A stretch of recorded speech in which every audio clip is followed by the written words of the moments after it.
Once upon a time, in the heart of Bengal, there was a small village where a young girl named Priya lived with her family.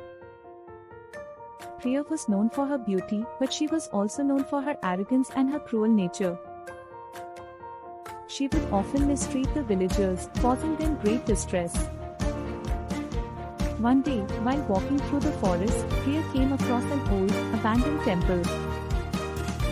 Without a second thought, she walked inside and began to mock the gods and goddesses, disrespecting their sacred space.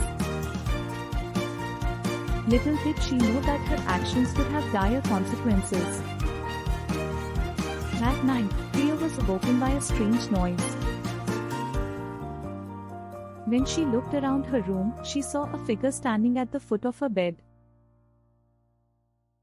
It was the ghost of a young girl, with long black hair and eyes as dark as coal.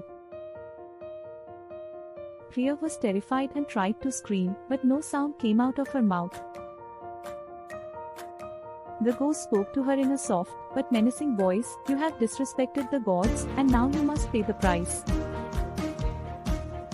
Priya pleaded with the ghost, promising to make amends for her actions, but the ghost was not interested in her apologies.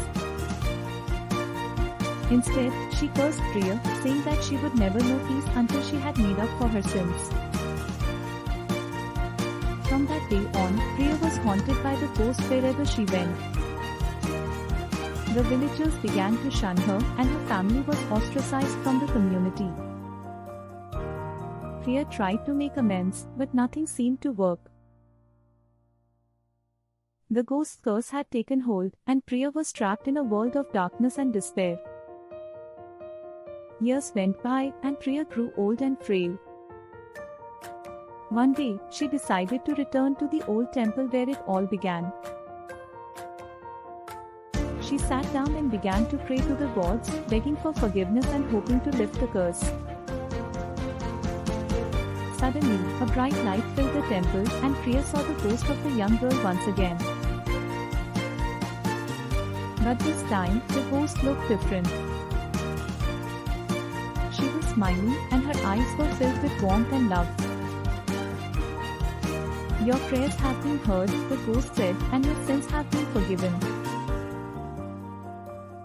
You can now rest in peace."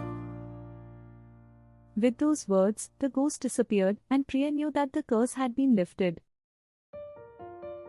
From that day on, Priya lived the rest of her days in peace, grateful for the lessons she had learned and the forgiveness she had been given.